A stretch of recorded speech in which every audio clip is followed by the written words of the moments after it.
time to do a series premiere review of Victor and Valentino. And this is episode 1 of their freaking thing called Folk Art Foes. Well, here's a little synopsis before I start and talk about it. When Vic accidentally unleashes the Lord of Mischiefs from an ancient relic, Loki! Victor and Valentino have to work together to trap it back inside. Okay, let's see how this works. Let's see. Alright, let me just make sure I got this. Alkajiri, which is the encasement or the some kind of container of these evil spirits. Yeah, so making sure I have the vocab down, so just in case I forgot. The monster slash evil spirit today is called Don Kajiri. Just making sure. His name is Wewe Coyote. Alright, so I came back after a while to actually talk about this episode and the series. So this series kind of has a hint of card captors. Card captors. Yeah.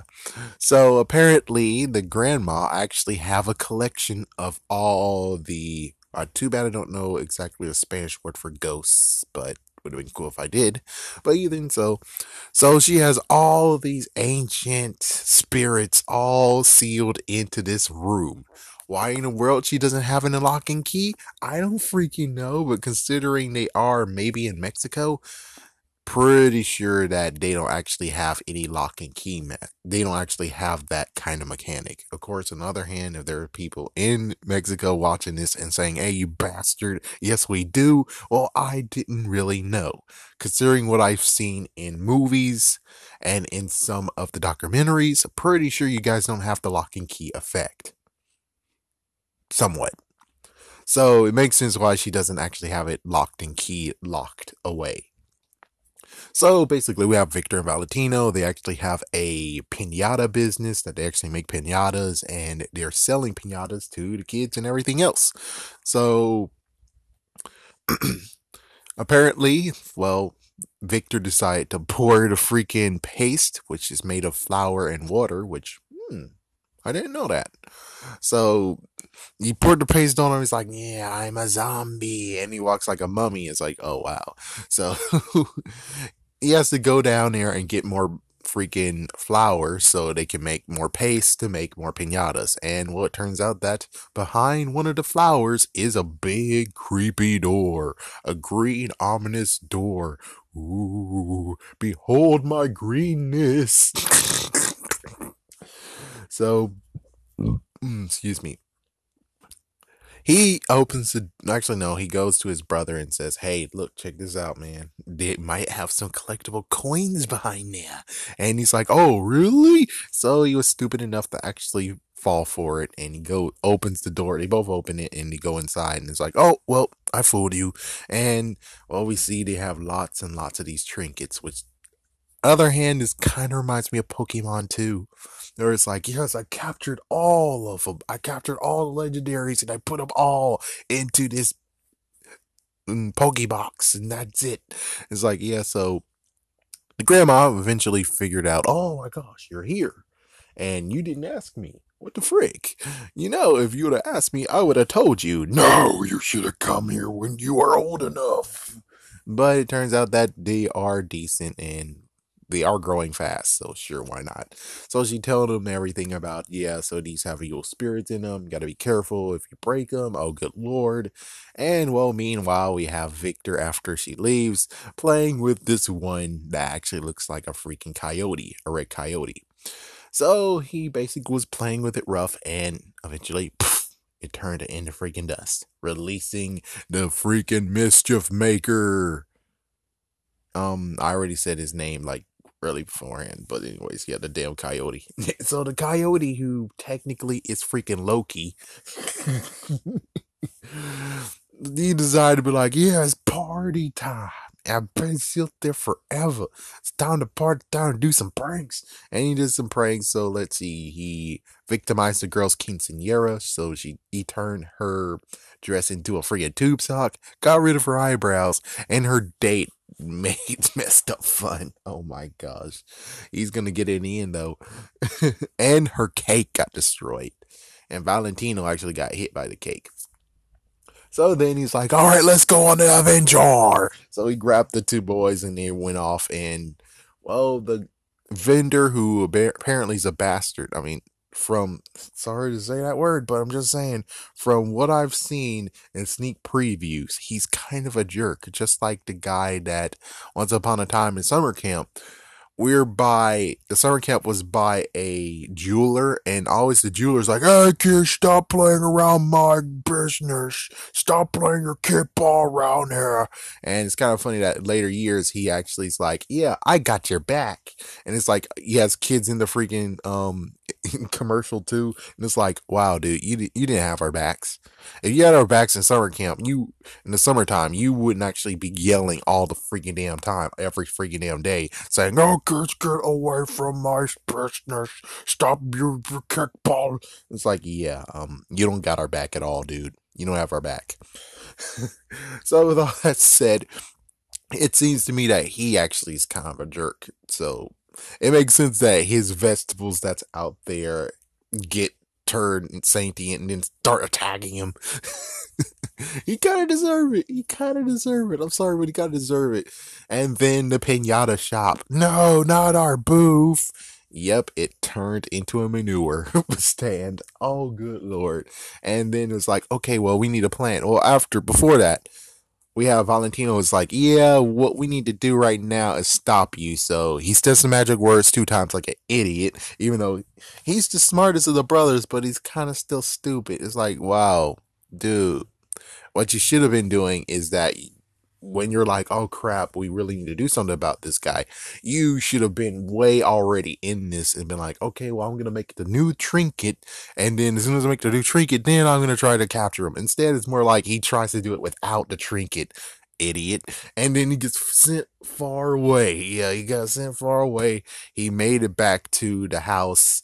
And of course, Victor, after the manure thing, he actually said, well, this is not funny anymore. And he's like, oh, yeah, well, I'm going to release my friends. So the coyote goes and set his friends free. Meanwhile, those two are just like, okay, well, we need to do something. It's like, we need to contain this guy. It's like, yeah, but we don't have it anymore. It's like, well, let's make a new one. It's like, how the frick Victor, which, of course, note, he doesn't know how to spell anything worth a darn. Nothing English, nothing Spanish.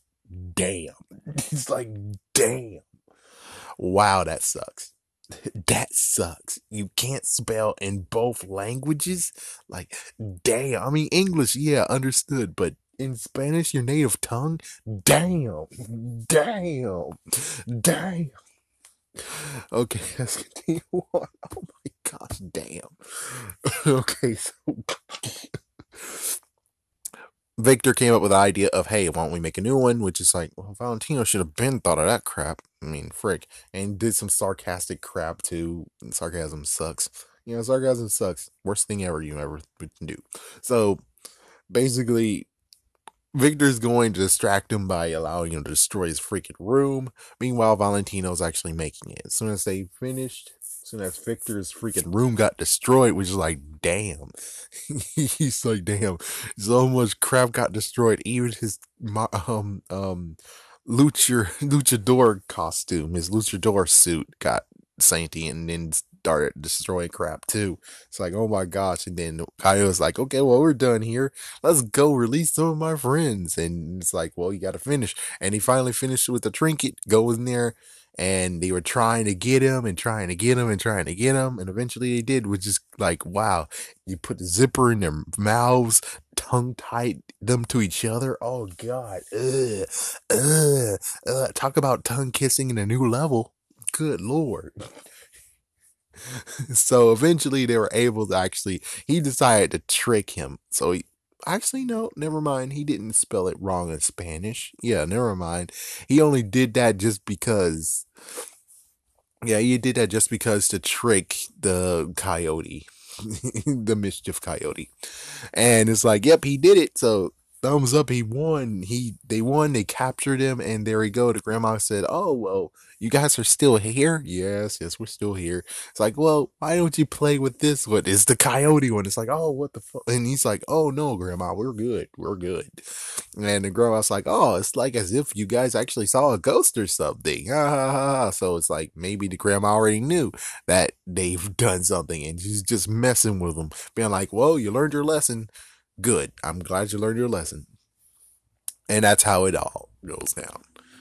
I definitely I didn't mention the coyote kind of reminds me of that red idiot from Powerpuff Girls. Even though I'm pretty sure the red idiot hasn't shown up in the reboot. It's kind of funny too. It's like Powerpuff Girls reboot, in quotations reboot. They don't show Fuzzy Lumpkin in it, and they don't show that guy I don't even remember the name of, but I'm talking about the red one who's like, "You're going to die." Oh, ho, ho. Yeah, he sounds like that, kind of. There's like a little bit more of, you know, they added something to his voice to actually make him sound unbelievably intimidating. But yeah, it kind of he was kind of like that. The fact is like, oh frick.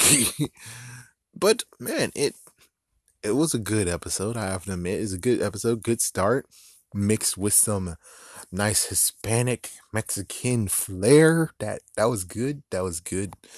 Kind of basically is like the regular show, but a little bit different. And since we do have something called Yokai Watch, even though Yokai Watch isn't on this station, which it should be on this channel, but of course not. You know, Disney's still keeping Yokai Watch, even though they got Pokemon, the crown jewel. But yeah, freak it. They still want to keep Yokai Watch, even though they're treating it like crap, and it doesn't have anything, any merchandise out there in the world. There's no merchandise for Yokai Watch what so fucking damn ever. Yeah. Just saying. Just saying. It's true. Just saying. It's freaking damn true. But yeah, watch, don't watch. I say it's decent enough. It is interesting. I have to see more, but for the time being, I would say it might be good. It might be good. I mean, I have to see another episode to make sure. This is not one that's like a right out the park. It's good. It's like, no, kind of have to see like 1 to 4 more episodes to actually say if it's actually worth watching. But from this one, it's like, it's interesting. It's pretty interesting, but I'm not sure. At least the good news is that it's not as bad as Apple and Onion. I could tell you that much. They're not trying to be posers. There's just two brothers who's dealing with paranormal activities. In quotations, paranormal activities, and they kind of cause it anyways. It's like, yeah, for me, I kind of see that they're kind of causing it. So they have to fix what they've caused. So it's like the Mexican Ghostbusters mixed with Mario Brothers. Did it, did it, did. Ooh. Yeah, but I personally would just say I can't really say watch it. I'm not gonna diss it and say don't watch it. I think this is actually will be up to you this time. It's like definitely up to you. It's always up to you. But for me, I can't really tell you if I can actually condone it or not condone it.